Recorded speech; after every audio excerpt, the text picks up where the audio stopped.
વિશ્વ સિંહ દિવસની ઉજવણી દેશભરમાં થઈ રહી છે ત્યારે વિશ્વભરમાં એકમાત્ર સિંહનું સ્મારક મંદિર બન્યું હોય તો તે છે આપણા ગુજરાતમાં રાજુલાના ભેરાઈ નજીકના રેલવે ટ્રેક પાસે આ મંદિર આવેલું છે। 2014માં પ્રથમ ટ્રેન અકસ્માતમાં 2 સિંહણના મોત થયા હતા, જે બાદ સિંહ પ્રેમીઓએ સ્થાનિક ખેડૂતની વાડીમાં એક સિંહ સ્મૃતિ મંદિરની સ્થાપના કરી।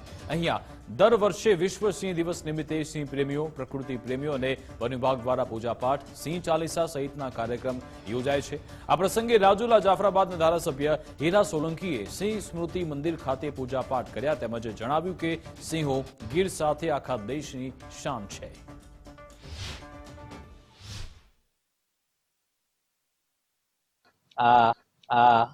હાવજની ધરતી અમારે આ જ્યારે અહીંયા ભેરાઈ ગામમાં અહીંયા હાવજો જ્યારે રહેતા હોય અને હાવજના હારે જ્યારે માનવીઓ પણ હાવજ જેમ રહેતા હોય, અમારે રામપરા ગામ છે, રામપરા ગામ સુધી, ગામના અંદર સુધી અવારને અવાર રોજ ને રોજ બેરોજ જોવા મળતા હોય ત્યારે હું ધન્ય ગણું છું અહીંના સ્થાનિકોને અને અભિનંદન આપું છું કે એને કાંઈ નુકસાન થયા વગર સિંહની હંમેશા રક્ષા કરતા હોય છે માનવ, ત્યારે હું એમને ખૂબ અભિનંદન આપું છું।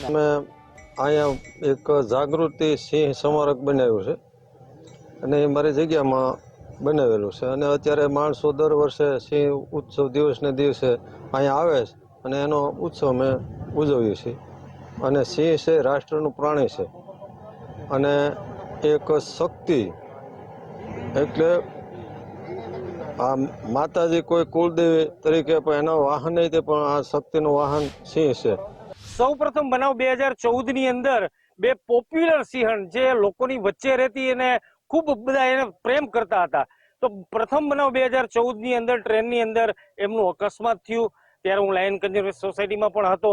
તો પોસ્ટમોર્ટમ કર્યું ત્યારે ખબર પડી કે એક સિંહણ હતી એ પ્રેગ્નેન્ટ હતી, અંદર 3 બચ્ચા પણ નીકળ્યા, એટલે 2 મોત નહીં પણ 5 મોત થયા હતા। ત્યારે સૌ પ્રથમવાર આ વિસ્તારની અંદર ટ્રેનમાં જો બનાવ બન્યો હોય તો 2014માં, તો અમે લોકો ખૂબ શોકમાં આવી ગયા હતા। એ સંદર્ભે ભાગ લઈ અને આ ભેરાઈ ખાતે આવેલ સિંહ સ્મૃતિ મંદિર ખાતે કાર્યક્રમ યોજવામાં આવ્યો હતો। માનનીય ધારાસભ્ય સાહેબ શ્રી હીરાભાઈ સોલંકી તેમજ અન્ય આગેવાનોની ઉપસ્થિતિમાં તેમજ ગામ લોકોના સાથ સહકારથી જે સિંહ સંરક્ષણની કામગીરીમાં વધુ વેગ મળે તેમજ સિંહ સંરક્ષણની કામગીરી સાથે સાથે લોકહિતને જાળવણી થઈ શકે તે બદલ આ કાર્યક્રમમાં જે કંઈ ચર્ચા કરવામાં આવી હતી તેમજ 2 મિનિટના મૌન તથા સિંહ ચાલીસા, સિંહ આરતી દ્વારા સિંહ દિવસની ઉજવણી કરવામાં આવેલ હતી।